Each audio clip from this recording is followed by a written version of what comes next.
The biggest budget line under a program appropriations, as mentioned earlier, is the support to foreign assistance projects. Nabanggit na po yung amount kanina, pero just for the recollection of this representation, magkano nga po ang inilaan natin dito?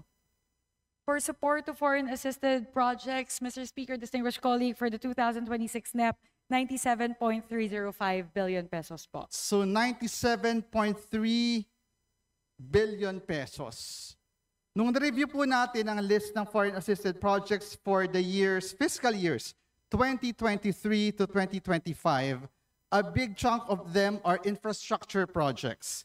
Kung puro infra ang mga foreign-assisted project, is it safe to assume na halos sa infra projects din mapupunta itong budget na ito for 2026? Mr. Speaker, distinguished colleague, the budget would that pertain to the unprogrammed appropriations? Yes, for the support to foreign assistance project for 2026.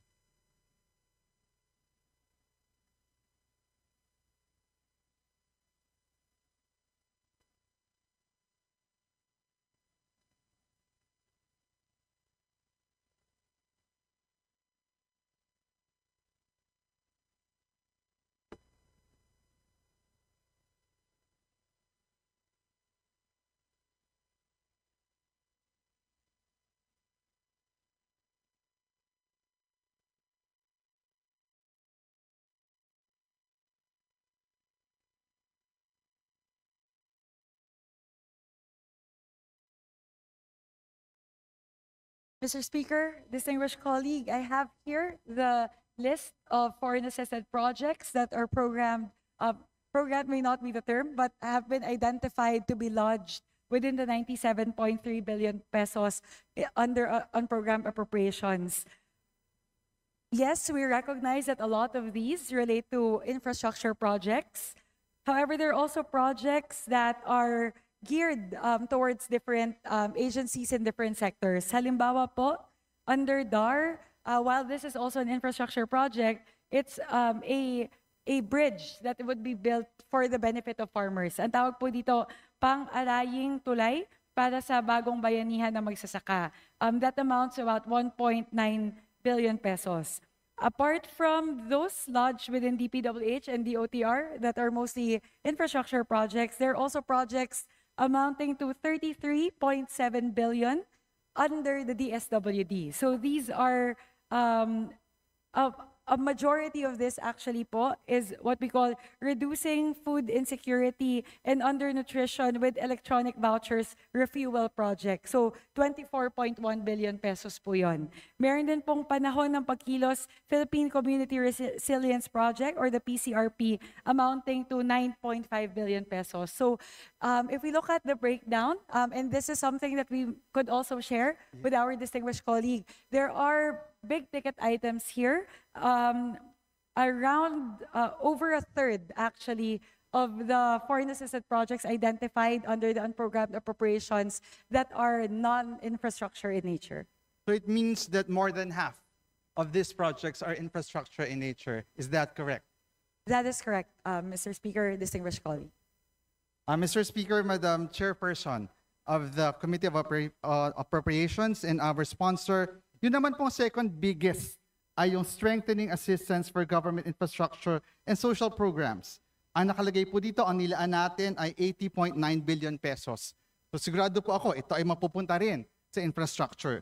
Kung susumahin po natin, halos 70% na unprogrammed appropriations sa 2026 budget ay infrastructure project.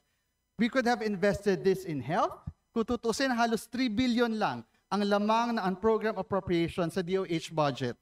We could have invested this in education, pero bakit puro infra pa rin?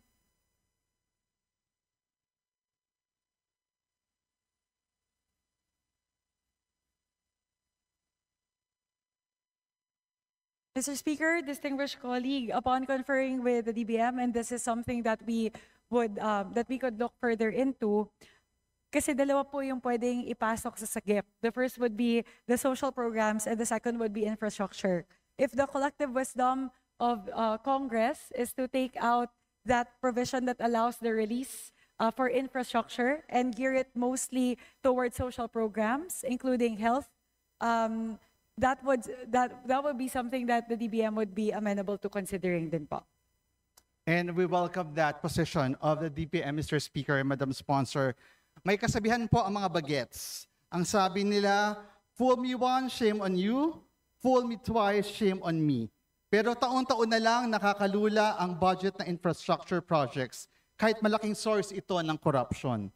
If the House passes this, ang itatanong ng taong bayan, fool us thrice, 4 times, 5 times, hanggang hindi na mabilang. And if that happens, who are we to shame now? Let me now proceed to my next set of questions. I apologize to my colleagues in the Committee on Rules. As I promised it, I will keep this below 10 minutes, but that is not possible. Naka 10 minutes naman po ako ng aking pass to interpellation. So I think I have a pre-pass to extend a bit more beyond the 10-minute commitment. Let's now go to the public health emergency benefits. Nandun din po ito sa kategoryang ito. Para saan po ang public health emergency benefits and allowances for healthcare and non-healthcare workers worth 6.8 billion pesos?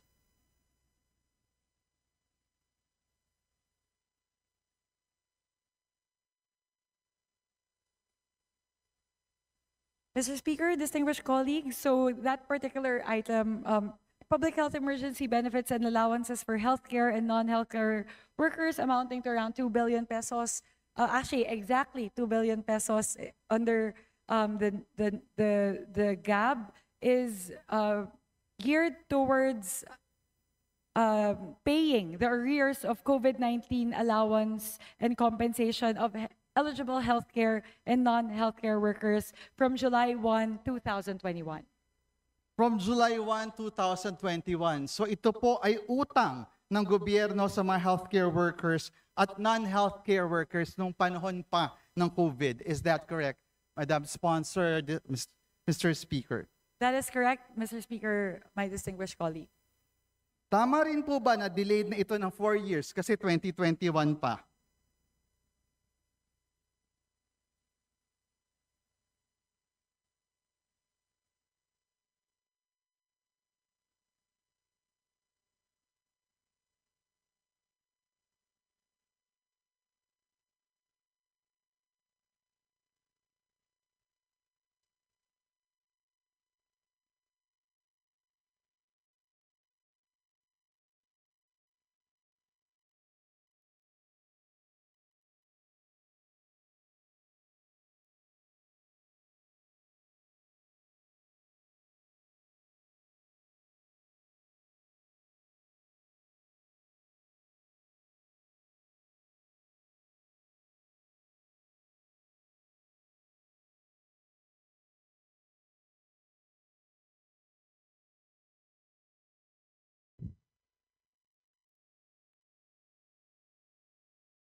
Mr. Speaker, distinguished colleague, upon conferring with the DBM, so ang nangyari po kasi dito, there is a process by which the hospitals could submit the list of the public health practitioners who would be eligible to receive this.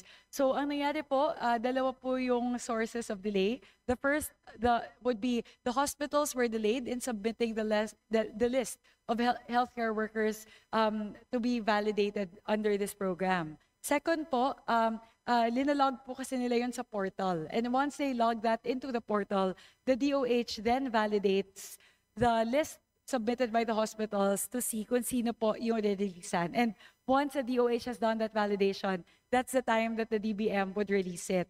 Actually po, the 2 billion indicated here would be the last last tranche na siya. Because in previous years, the DBM has actually already released 127 billion pesos towards public health emergency benefits and allowances. So ito pong 2 billion pesos po, natira na lang po ito, but most of the allowances have been paid in prior years. So 127 billion pesos in total to be exact po. We are asking these questions, Mr. Speaker, Madam Sponsor, because it's both a fiscal and moral responsibility to the frontliners who bravely stood with us, protected us during the pandemic. And this is one concern that we should always be mindful of, because it is telling of how underwhelming our appreciation of our healthcare workers is. As closing, Madam Sponsor, Mr. Speaker, my dear colleagues, I reiterate and share the call to zero out on program appropriations until we ensure that our institutions are fully equipped to operate with transparency, accountability, and immunity from corruption. Huwag na nating payagan na patuloy na abusuhin ang kaban ng bayan, at simulan na po natin ngayon dito po sa ating kapulungan. Marami pong salamat at mabuhay kayong lahat. Thank you very much po, Mr. Speaker, and thank you very much to the Honorable Percy Danya for the interpellation. We will take those into consideration. Again, primarily the point that has been raised with regard to potentially taking out infrastructure from the allowable purposes under, hindi na siya sagip po yung tawag, maging SAGS